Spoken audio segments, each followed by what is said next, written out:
Uma vez nós estamos em escola bíblica dominical e os irmãos têm a oportunidade, no decorrer do estudo, de fazer suas perguntas. Nós estamos aqui com o reverendo Carlos Garcia, que está com o seu telefone, com o seu pronto aqui para responder as perguntas que os irmãos quiserem, e também os presbíteros, como foi bem feito domingo passado, interagindo nos estudos, respondendo a necessidade que os irmãos tiverem, a dúvida que os irmãos, por um acaso, apresentarem.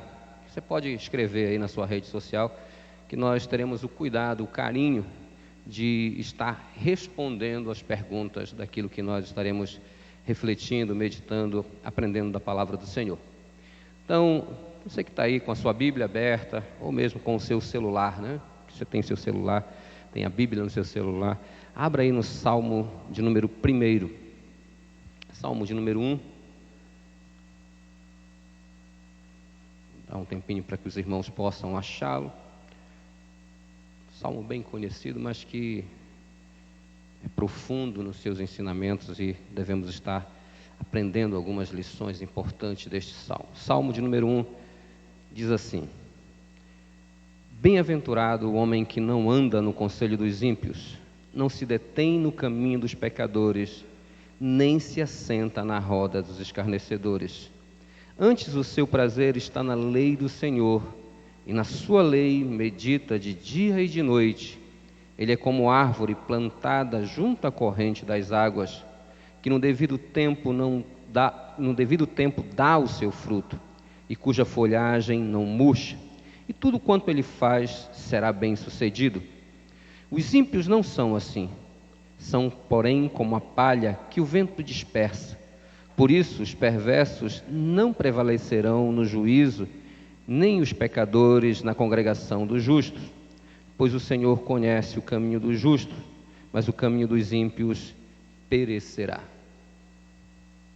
Vamos fazer mais uma oração, meus queridos, para que Deus possa estar iluminando nossa mente, o nosso coração. Pai bendito, estamos diante da Tua palavra lida. Nos dá graça, Senhor, nos dá sabedoria, nos dá entendimento, Senhor, daquilo que lemos. Sabemos que somente pela ação do Teu santo e glorioso Espírito que nos faz, Senhor, compreender a Tua palavra. Eu rogo, Senhor, para que nós não sejamos apenas ouvintes da Tua palavra, não tenhamos a palavra apenas na forma intelectual, Senhor, mas que nós tenhamos na forma intelectual e também prática, Senhor, vivendo segundo os Teus princípios, segundo os Teus valores, segundo aquilo que o Senhor deseja nos ensinar. Nos dá graça para aquilo que vamos estar meditando. Abençoa os Teus filhos, Senhor, que acompanham esta EBD, Senhor, online.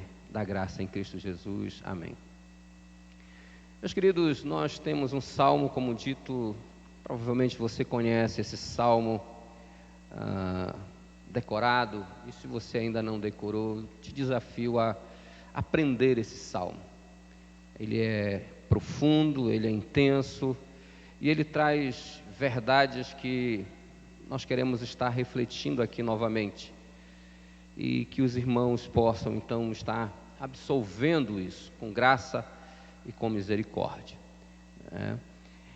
É interessante quando nós paramos para analisar a Bíblia e olhar ela como um todo, percebemos que sempre há um contraste de ideias, E geralmente apenas, a Bíblia sempre se apresenta com duas possibilidades: céu e inferno, caminho largo, caminho estreito, bom e mal, verdade e mentira, e nunca nós temos de fato uma segunda ou uma terceira opção. E aqui esse salmo apresenta dois tipos de pessoas: o ímpio e o bem-aventurado, o justo. E a ideia de justo aqui é uma ideia de alguém que foi justificado, não é alguém perfeito ou que tem a sua própria justiça firmada. mas a ideia de justo é alguém que foi justificado por Cristo.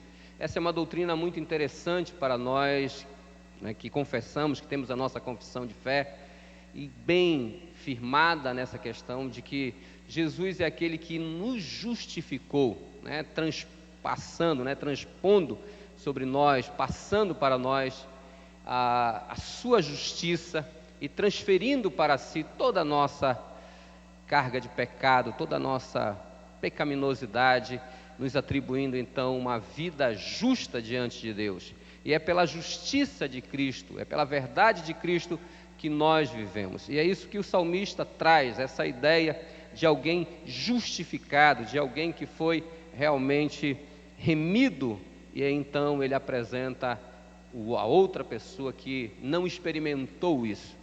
E ele faz esse comparativo para que nós possamos perceber algo bem interessante. Muitas pessoas dizem assim: como eu posso saber se de fato eu sou salvo, se eu não sou salvo? A Bíblia não nos deixa nos enganar.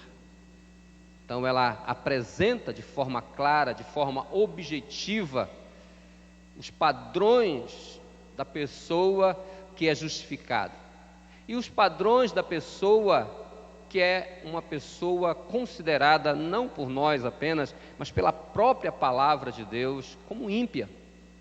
Então não tem meio termo, por mais que às vezes isso pareça, né, na perspectiva humana de arrogante, mas o próprio Deus não nos deixa enganar.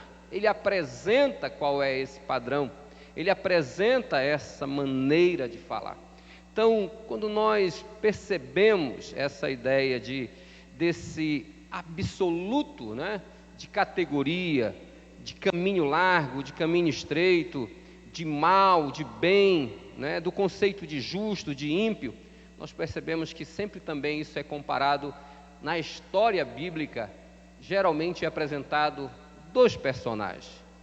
Paulo, na carta aos Romanos, no capítulo 5, no verso 1, e em 1 Coríntios, no capítulo 15, verso 45, ele fala do primeiro Adão e do segundo Adão. O primeiro Adão foi, de fato, o pai da humanidade, ele apresenta Cristo como o segundo Adão.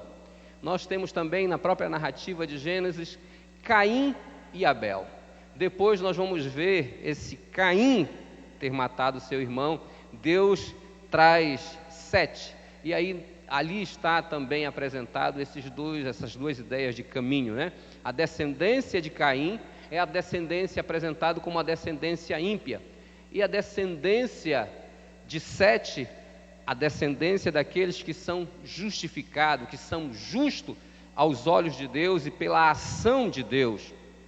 Nós temos também a linhagem de Esaú e de Jacó. O próprio Paulo fala: amei a Jacó e me aborreci de Esaú.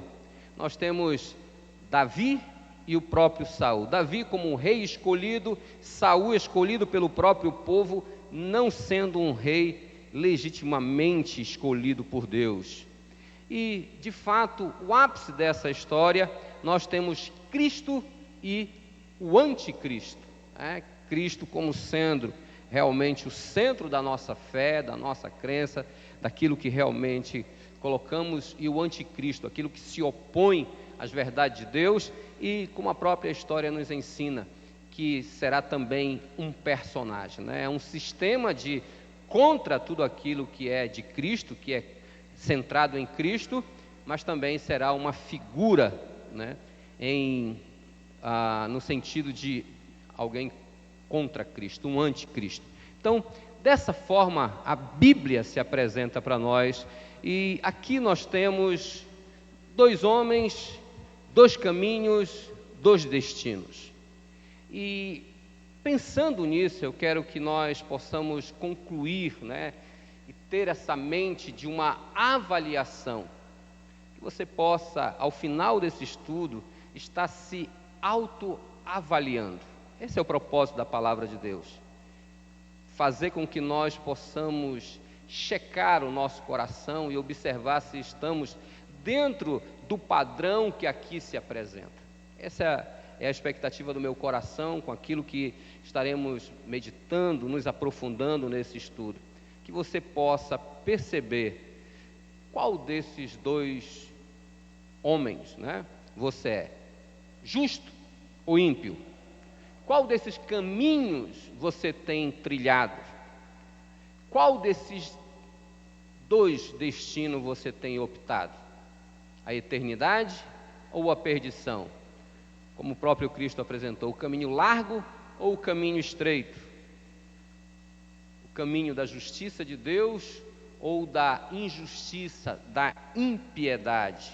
Então, o ímpio e o justo são dois padrões que nos são apresentados para que nós, de fato, não sejamos enganados, sem saber qual padrão seguir ou em qual dos dois eu e você nos encaixamos. E é isso que nós queremos ver aqui. Do verso 1 ao verso 3 deste salmo, pinta um retrato de um homem justo. E é interessante quando nós olhamos a dinâmica do texto, que ele apresenta de duas formas, negativa e positiva. A forma negativa que nos apresenta, ele não segue o conselho. Então, a primeira forma dessa pessoa que é justa, ela não segue o conselho dos ímpios, ela não segue o conselho do mundo. Nos traz a ideia de para que nós não possamos confiar no homem, fazendo dele o seu braço. Jeremias, citando, olhando para este salmo, reflete justamente isso, né? Daqueles que fazem do homem o seu Deus, colocam nele a sua confiança. Várias e várias vezes, na palavra do Senhor, nós vamos ver o próprio Deus exortando a nação de Israel a não confiarem em si mesmo e não confiarem em outras nações.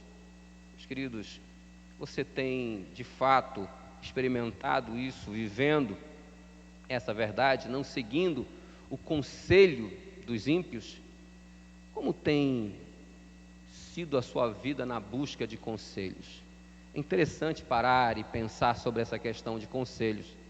Quando estamos com um coração distante de Deus, nós desejamos buscar um conselho conforme aquilo que nós já decidimos em fazer. Então, em vez de buscarmos um conselho numa pessoa sábia, numa pessoa de fato crente, ou mesmo na própria palavra do Senhor, e é interessante quando o profeta Isaías escreve, dando as características do Messias, né, do próprio Cristo, ele fala que ele é um conselheiro. Cristo é o melhor conselheiro, a palavra do Senhor tem os melhores conselhos, e Deus instituiu homens, né, segundo o seu coração, como o próprio Jeremias diz, darei pastores segundo o meu coração, ou seja, para que você possa ser pastoreado, para que você possa ser orientado, para que você possa ser aconselhado.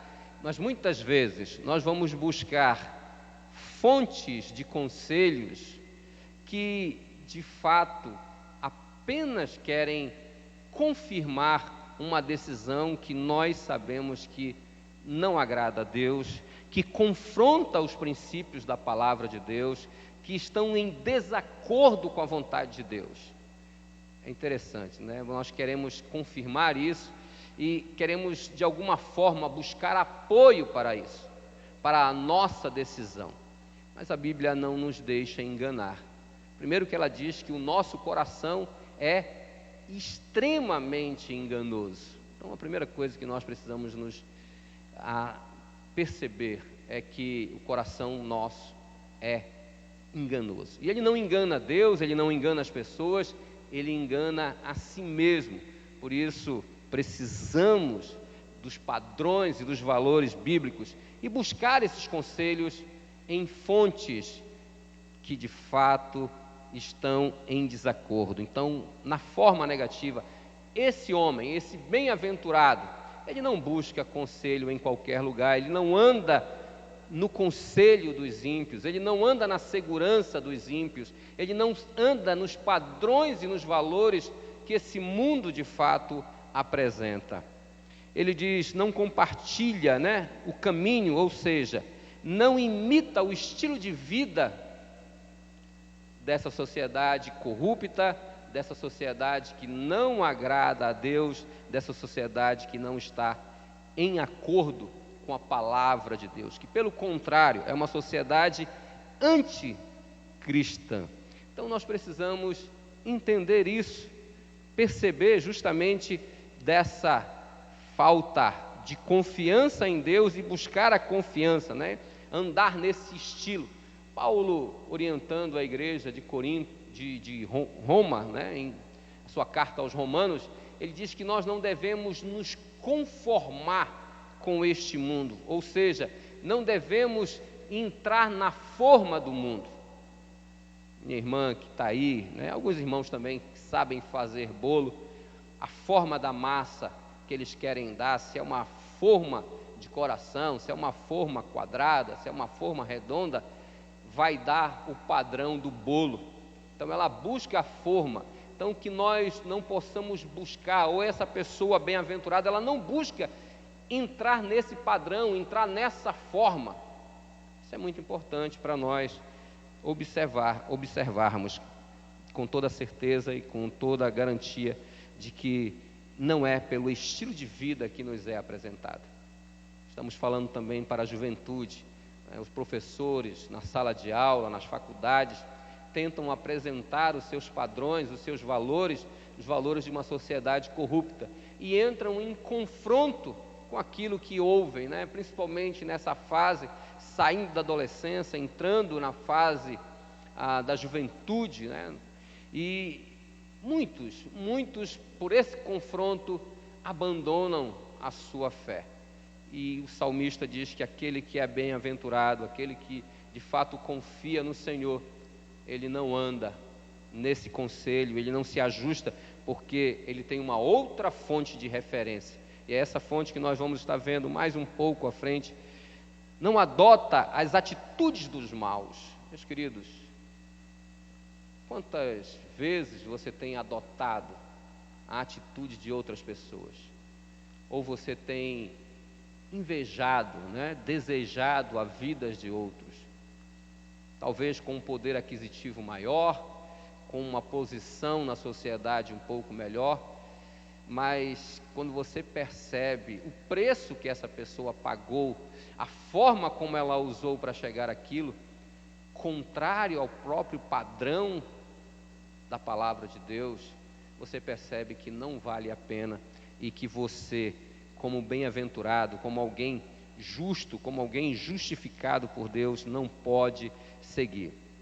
De forma positiva, então, agora o autor coloca, ele vai dizer: confia na orientação do Senhor, e como resultado dessa confiança, cumpre a função imaginada ou idealizada por Deus, o fim principal do homem.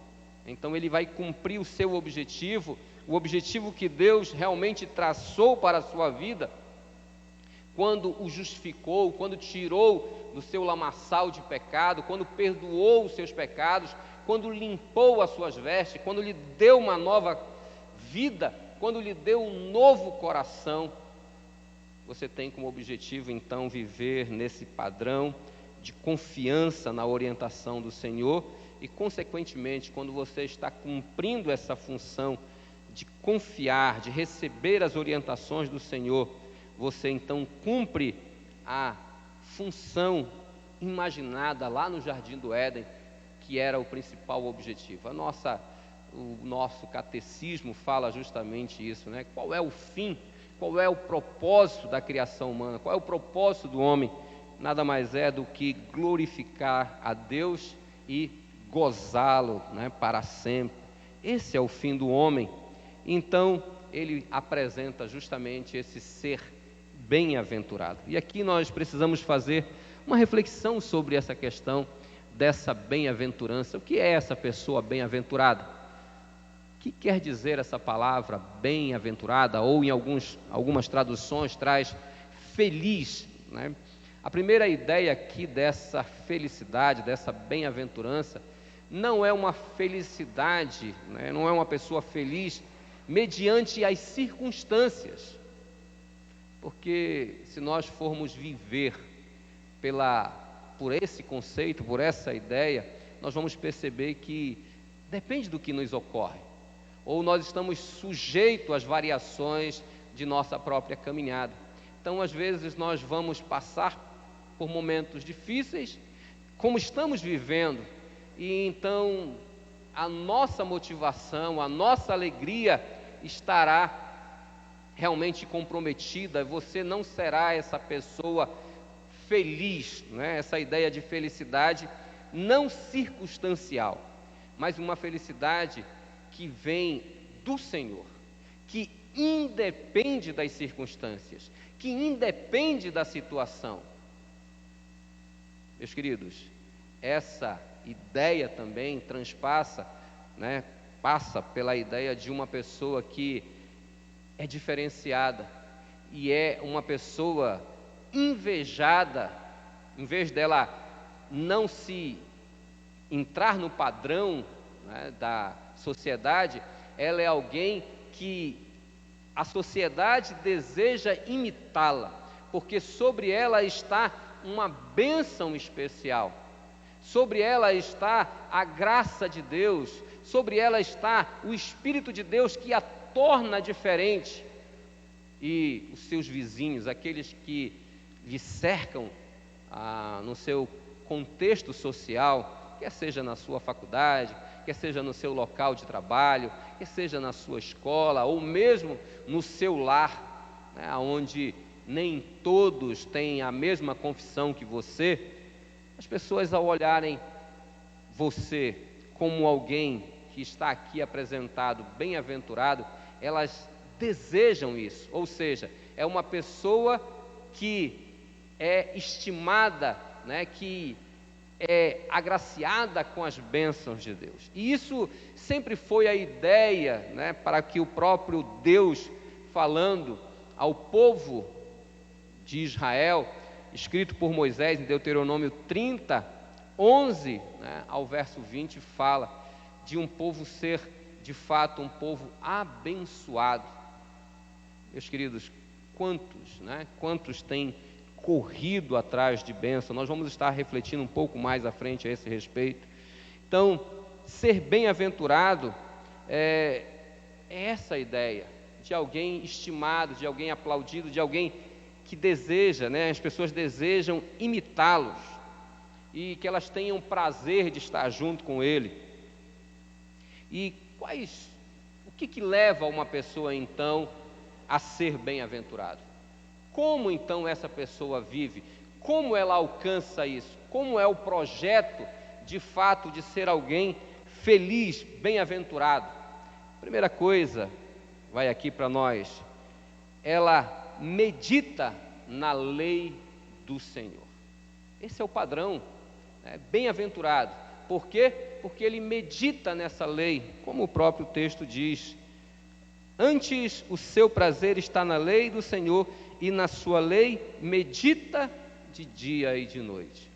Quando você vai olhar o livro de Josué, no capítulo 1, no verso 8, essa ideia está contida, né, entregue pelo próprio Deus a Josué como um desafio.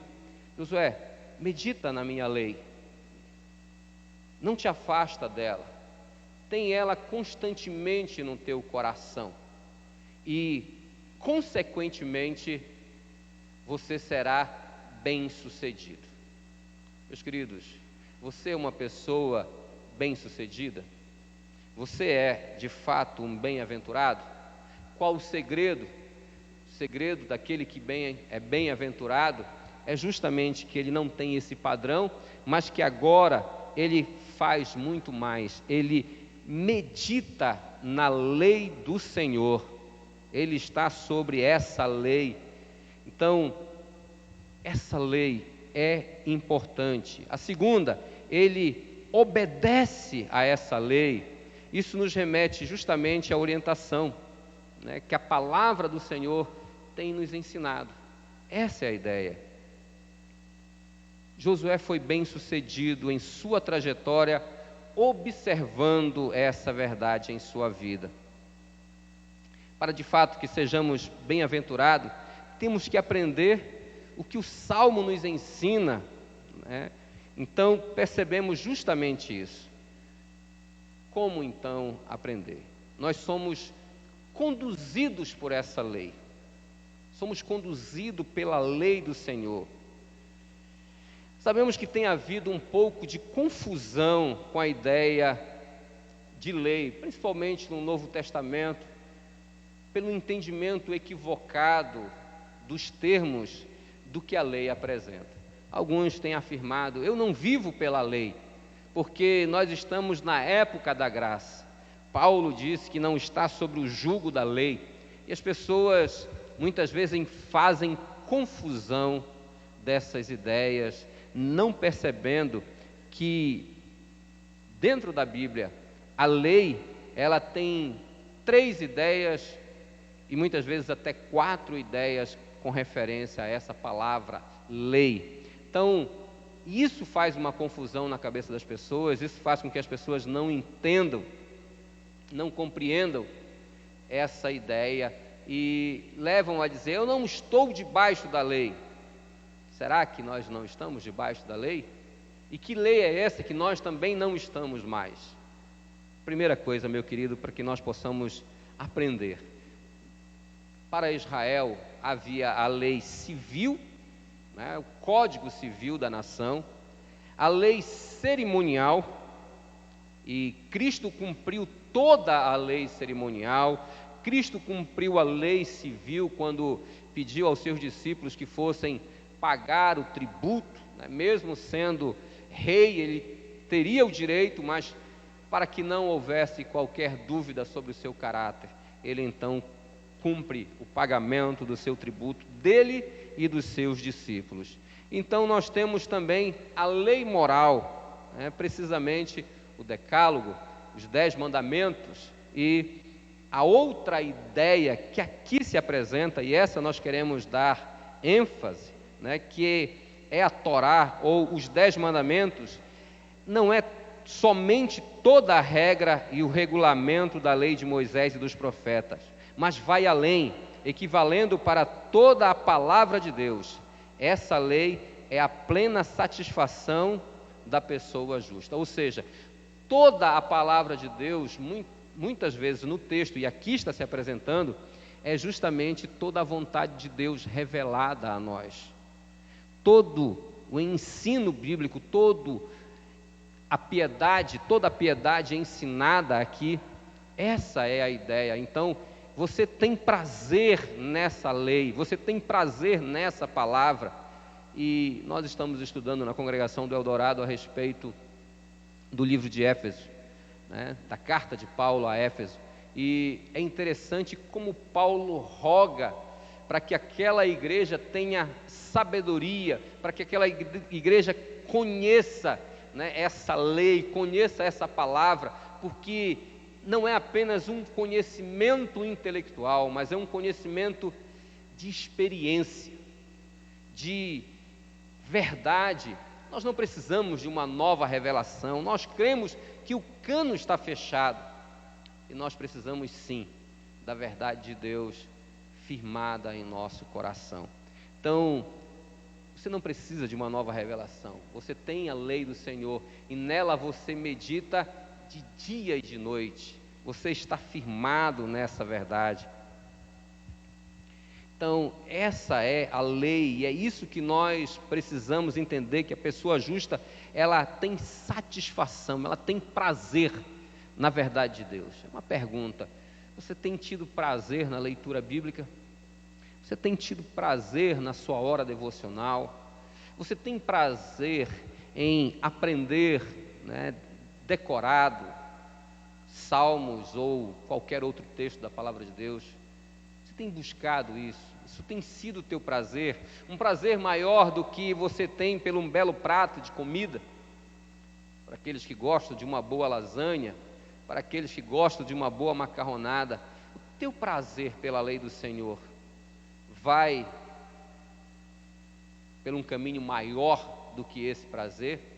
O prazer pelo sono, o prazer pelo trabalho, fazendo um comparativo, como está isso?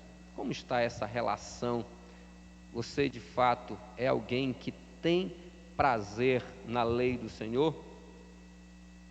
Nosso prazer está na lei do Senhor. Então, meditar, né? Você medita, significa dizer em voz baixa e em voz suave, constantemente falando dessa palavra.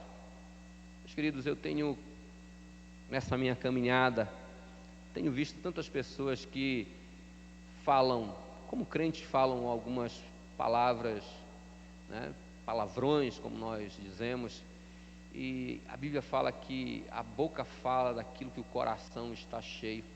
Quando nós meditamos, a nossa boca tende a falar dessa verdade, tende a fluir, e fluir de forma natural. Assim é a pessoa que medita, que de fato confia nessas verdades. Então, precisamos aprender a ter prazer, pois o que os judeus ortodoxos fazem quando leem as Escrituras, meditam e oram, a palavra de Deus está em sua boca.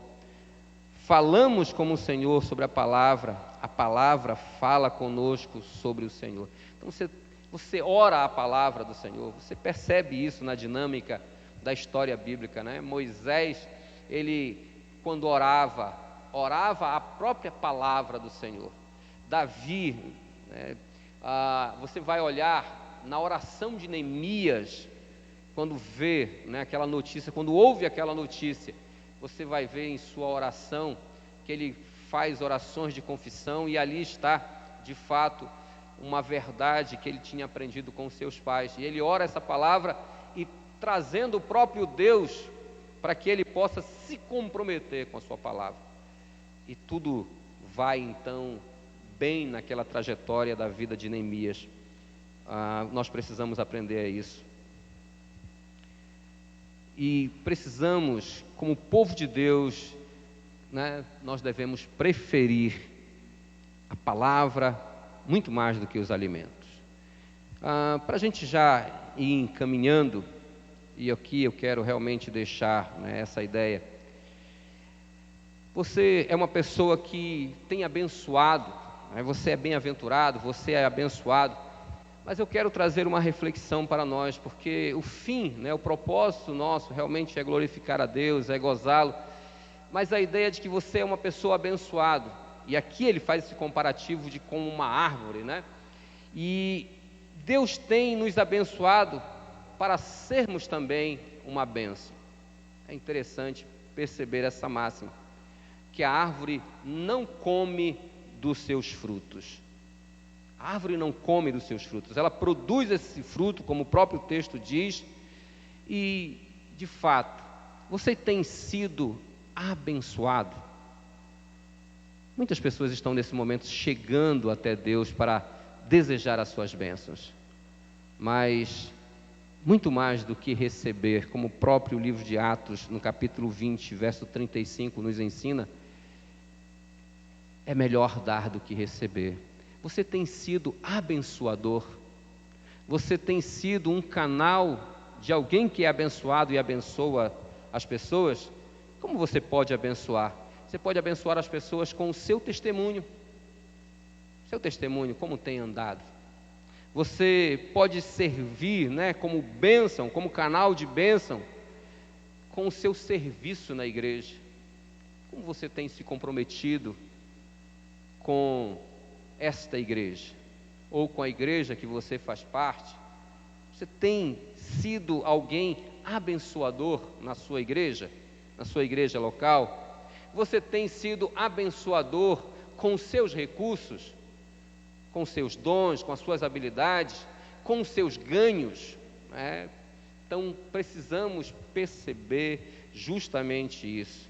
Você é uma pessoa abençoável. Percebam isso, que ele compara justamente como uma árvore que dá frutos. Nós não precisamos fazer e forçar uma árvore a dar fruto, ela dá naturalmente, se ela estiver bem plantada, se ela estiver bem alicerçada. Meus queridos, muita coisa ainda tem, mas que nós possamos de fato aprender a ser essa pessoa abençoadora. Os ímpios não são assim, são porém como a palha e que o vento dispersa, e o seu fim é trágico. Nós precisamos e necessitamos avaliar a nossa vida. Vivemos de forma ímpia? Vivemos de forma justa diante de Deus? Somos abençoadores?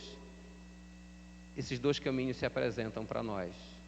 Você que está chegando, que não pertence a nenhuma igreja, se você não tem prazer na lei do Senhor, se você não é uma pessoa abençoada, se muitas vezes você está apenas como aqueles que querem apenas as bênçãos. O Senhor tem muitas bênçãos para nos dar e Ele nos garante, Ele nos fala isso, mas o alvo dele, muito maior, é nos abençoar para nos tornar abençoador.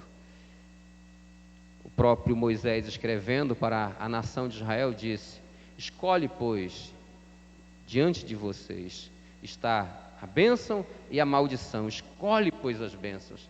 E a ideia de Deus é fazer com que essas bênçãos nos alcancem mediante esse compromisso. Deus não tem prazer no ímpio e dele rejeita, dele se afasta, e o seu fim, como o próprio texto nos ensina, que o caminho dos ímpios é de perecimento, ele irá perecer. Isso é fato. O próprio Jesus disse que ao final da história, da humanidade nesta terra, nós vamos ouvir apenas uma dessas duas palavras: vinde benditos de meu Pai, ou apartai-vos de mim, maldito. Não tem meio termo. É um discurso duro que as pessoas não gostam de ouvir, por isso talvez não tenham prazer em meditar nessa lei, aprender dessa lei, viver por essa lei, mas é pela graça de Deus, é pelo cuidado de Deus, pelo amor de Deus, que nós receberemos de fato essa palavra: vinde benditos de meu Pai. Ou, se andarmos como um ímpio, rejeitando as verdades de Deus, nos opondo a essa lei, rejeitando essa lei, o que vai ocorrer conosco é justamente isso. O nosso caminho é de perecimento. Curve sua cabeça, vamos orar, reflita a sua vida, perceba sobre este salmo em qual desses a bênção que consequentemente te abençoará. Curve sua cabeça. Pai, muito obrigado, Senhor, por essa palavra. Que o Senhor ministre os nossos corações, que o Senhor nos exorte, que o Senhor nos ensine a viver a Tua verdade. Em Cristo Jesus é que oramos. Amém.